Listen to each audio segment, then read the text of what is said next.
What's up YouTube, it's your boy the Ol Drunken Geek, and today I'm gonna review the marvelous Mrs. Maisel. Nah, I'm just kidding. Captain Marvel coming at you guys.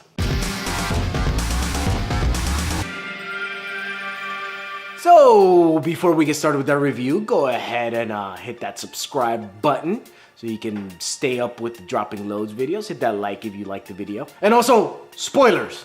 Always spoilers. If I do a review, full on spoilers. Let's get going. So, what did I think of Captain Marvel? I personally thought it was marvelously mediocre. And that's my personal opinion. Now, let me refresh real quick. No alcohol, straight hydration. Some watching my carbs. Yeah, man, like I said, I thought it was just a middle of the road, mediocre movie. It wasn't actively bad. The whole time I wasn't like, man, this sucks, I hate this movie. Nothing like that. It was just nothing that really, no game changer that it seemed like Marvel was dropping, like a game changer, something that was gonna add on to the universe. Everything that this movie added on, to me, felt kind of shoehorned. And it didn't feel natural. But before I get into all of that, let me speak on some really cool, fun things that I did like about the movie. Some of the things that I liked in this movie were like the interactions between Brie Larson and Nick Fury, Captain Marvel and Sam Jackson. Their whole back and forth banter was fun and it was cool enough, you know, the chemistry was there, I felt it. I also like the Ben Mendelsohn character. I thought that he was really funny, he was really kind of chewing up a lot of scenery, as they say. He was fun, nice interactions with him and stuff. Him and Sam Jackson as well together had a couple of really cool scenes and stuff. The thing is that quippy Marvel dialogue, I've seen so much of it, it's not appealing to me anymore. It's like overdone. It's like when she came in and she started being all quippy again, I'm like, oh fuck yeah, here we go. The 6th or 7th quippy character in the Marvel universe. You know, you got Iron Man, Peter Quill, Peter Parker, Doctor Strange, Rocket Raccoon, fucking Thor now. Thor's a quipper now. Hawkeye. Everybody's a quipper, and it's like, okay, cool. Can we just have like a normal character that they play straight? But I guess, you know, they want their laughs, and that's the Marvel brand. And that's what this movie felt like to me. It was just a movie that was fine, but it was like completely on brand. I know that like millennials are using this shit. We're using that fucking on-brand shit a lot, but that's exactly what this felt like. Also, the Stan Lee cameo was awesome. Me being a Kevin Smith fan, really appreciated that little Mallrats thing in the 90s. You know, obviously he was gonna go film Mallrats and stuff like that. I thought that was really, really cool and really sweet. And everybody, you know, fucking clapped like a bunch of hyenas in the theater, right? Ah, yeah, because, you know, Stan Lee, man. Everybody's sad about his passing. R.I.P. Stan. One more thing to mention before I get into the shittery of the part of the review where I shit on it and mention the things that I don't like or that I had a problem with was the CGI on Sam Jackson to fix him up and make him look young. That was really dope, man. That was really, really dope. I did not notice it for the most part throughout the whole movie.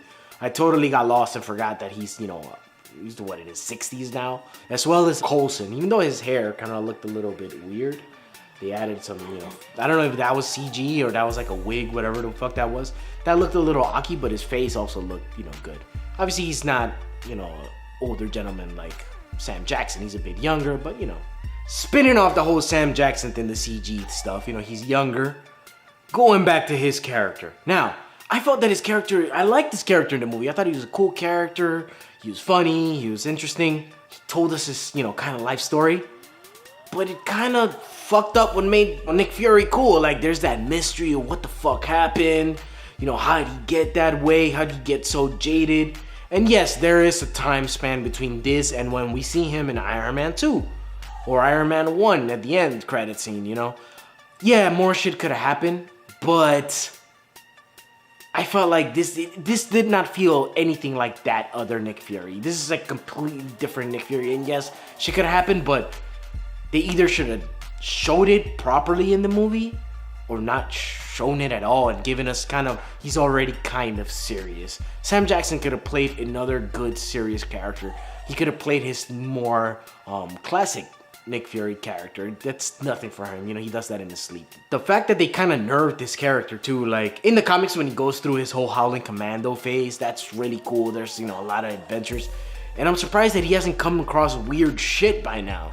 He's already very deep into his career. That's one thing that, like, this movie kind of ruined that character for me. And the whole thing with the cat, man. What the fuck was that? It's like, oh, last time I trusted somebody, I lost an eye. He said that in Winter Soldier. And now we show him, he's like, oh, so you trusted a cat? And he scratched your eye. And then we don't get any information why that intergalactic dimension jumping cat creature would scratch his eye, what powers he gave him. We haven't seen it, so to me it kind of fell flat. I mean, they might show us an Endgame, but like I said before, that's poorly shoehorned in my opinion. Other problems I had with the movie was the overall structure. I thought was a little bit muddled and hard to understand, especially in the beginning, where, you know, I understand she's got a couple, you know, that whole memory loss thing she doesn't know.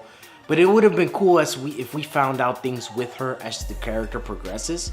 And instead of that, we got a bunch of like, you know, expositional dialogue coming from this character and that character just being spewed at you. And it just did not feel smooth, did not feel like good storytelling at all, in my opinion. And I thought the movie suffered a lot from it. Also, I felt like it was poor grounding of the character, of who she was and why we cared about her story. To me, even to the middle of the movie, she still seemed like some random person we don't know. They showed one little short scene with her and Monica Rambeau character, I believe her name is. Which, by the way, the actress did fine, and I thought that their relationship was kind of interesting.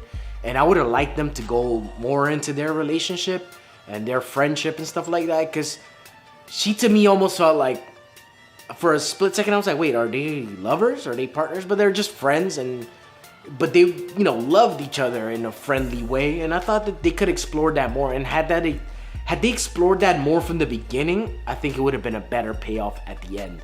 But they introduced her really like halfway, except for a couple of short flashback scenes where they're like singing in the bar and shit and partying. You know, which, am I wrong? But was the daughter with them in the bar? Were they fucking getting fucked up with the little kid and shit? That might just be me. I might be fucking that up, but like, damn, bro, they go ham in the South. They don't play. And finally, one of my last problems with this movie was the fact that I felt that I should have worn a poncho when I went to see this film.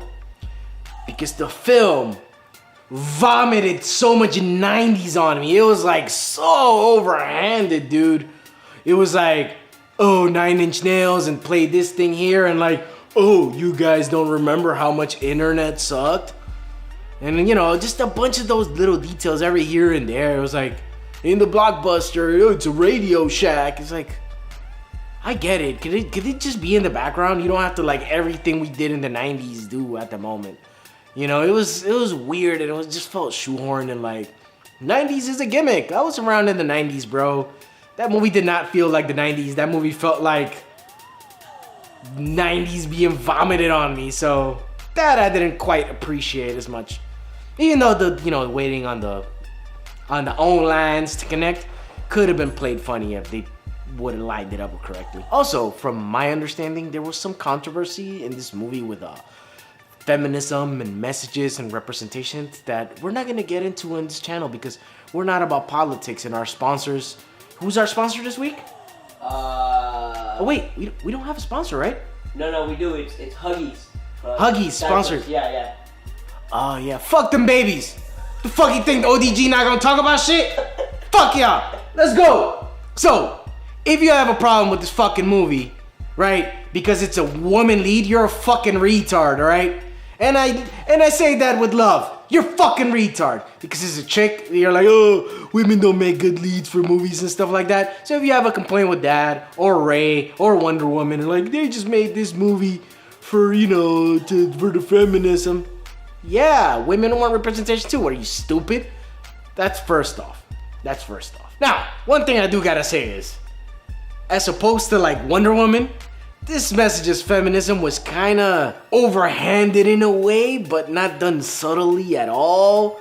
It was like the whole scene where she's like, the dude was like, you should smile more. And it's like, oh, here's our, you know, our mandated feminist thing, whatever. All right, cool, I guess. Even though they used no kind of like nuance or subtlety in making it interesting or cool, whatever. But then they didn't execute it. Like, she should have shot like a beam at him, like, shut up, I'm gonna take your bike. And like, so I felt like this movie did feel like it was made by committee, and that's my issue with it. Like, oh, let's write in some stuff for the feminists, but let's not go too far. We're gonna offend the conservatives or whatever. It's like, either like you're in or out. You're in or out, Disney. Like, balls deep or not at all. What's just a tip? That's stupid. On the other camp from the fucking machismo morons is the other camp that's like the, I don't want to use this word lightly, but the feminazis as they refer to them. The people that don't see the other point at all. Like me giving this a somewhat negative review. They're like, you just hate women. That's another thing that's like, are you stupid? Because I could review a movie bad on the merits of the fact that it's bad. It's actually less feminist of me to give it a good review just because it's a woman movie. And go ahead, show the Powerpuff Girls clip. Susan B. Anthony coins, huh? Do you even know who she was? She was, Once upon a time, women weren't allowed to do much of anything. Susan B. Anthony knew that was wrong. In 1872, she broke the law by voting, and even though she was found guilty, the feds wanted to go easy on her because she was a girl and not send her to jail. Well, you know, she was this, men. Girls should... Oh, man. Susan B. Anthony didn't want special treatment. She wanted to be treated equally. She demanded that she be sent to jail just like any man who broke the law. And that's exactly what we're gonna do to you.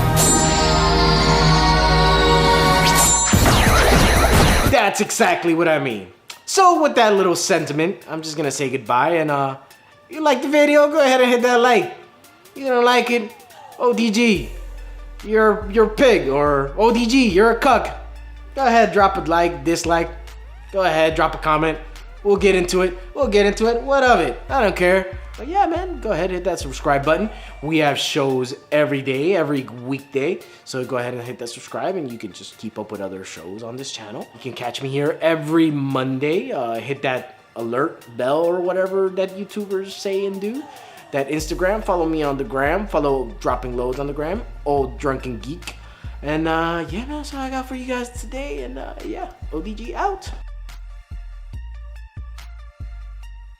That cuck part is pretty true though. Like, if someone comes at you with that angle about you being a cuck, you can't get mad. No. Of course I can't, dude. I mean, I jerk off while watching my girlfriend get banged by like 7 guys.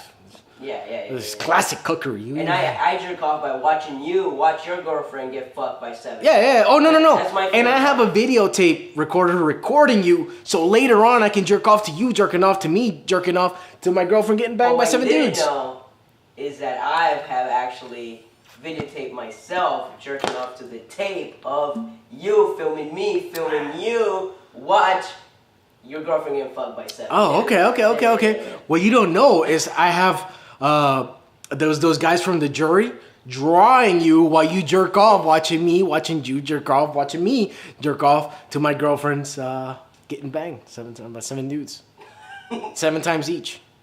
Oh shit. Yeah, because 7 times 7, whatever number that is, that's a heavenly number to God. I thought it was 7 strokes each.